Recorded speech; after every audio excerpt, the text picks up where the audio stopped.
ओम दुम दुर्गाय नमः। या देवी सर्वभूतेषु मां चंद्रघंटा रूपेण संस्थिता। दोस्तों, आपका स्वागत है अपने channel my lovely home and garden में। माँ चंद्रघंटा का आशीर्वाद आप और आपके पूरे परिवार पर सदा और सर्वदा बनी रहे। तीसरे दिन माँ चंद्रघंटा स्वरूप की पूजा होती है। चंद्रघंटा देवी का स्वरूप तपे हुए स्वर्ण के समान कांति में है। चेहरा शांत और सौम्य और मुख पर सूर्य मंडल की आभा चिटकती रहती है।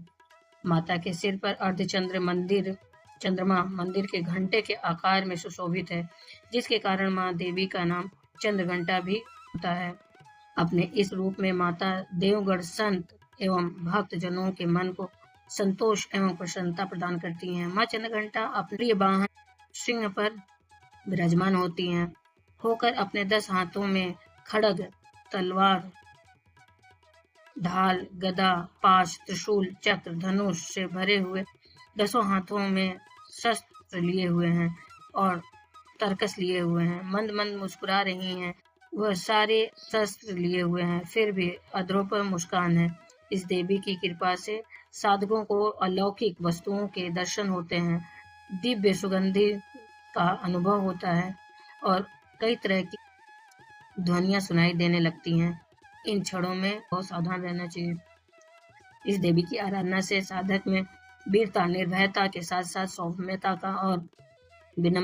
और विनम्रता का भी विकास होता है। इसलिए हमें चाहिए कि मन, वचन और कर्म के साथ ही काया को भी वेद विधि विधान के अनुसार परिशुद्ध पवित्र करके चंद्रघंटा के शरणागत होकर उनकी उपासना आराधना करना चाहिए। यह देवी कल्याणकारी है।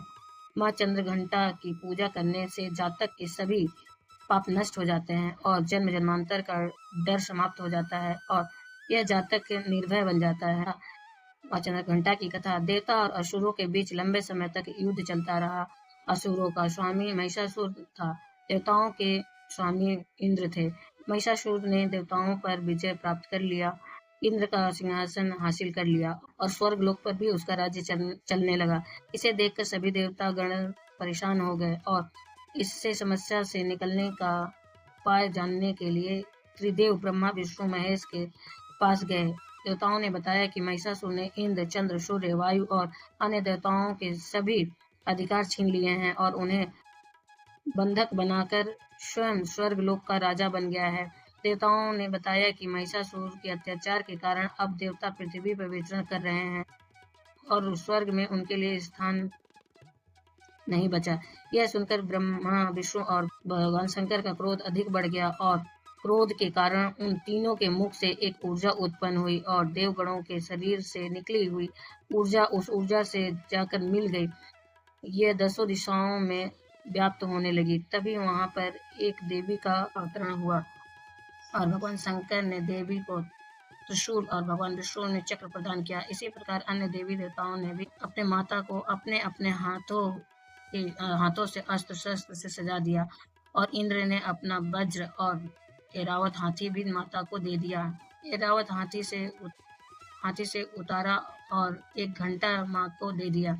सूर्य ने अपना तेज और तलवार दिया और सवारी के लिए शेर दिया।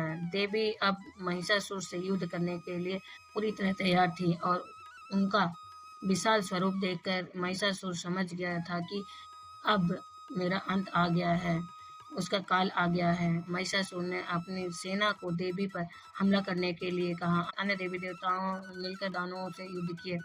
देवी ने एक ही क्षण में दानवों का संहार कर दिया। इस युद्ध में महिषासुर तो मारा ही गया, साथ में अन्य बड़े बड़े दानव जो राक्षसों का माँ ने संहार कर दिया। इसी तरह माँ ने सभी देवताओं को असुरों के अत्याचार से बचाया और उन्हें अभय प्रदान किया। जय माता की। दोस्तों, ये तो रही माँ चंद्रघंटा की कथा। उम्मीद करते हैं आपके लिए उपयोगी होगा और यदि आपको ये वीडियो अच्छी और उपयोगी लगती है तो एक छोटा सा लाइक अवश्य करिए। आपके लाइक हम लोगों के लिए बहुत महत्वपूर्ण होते हैं।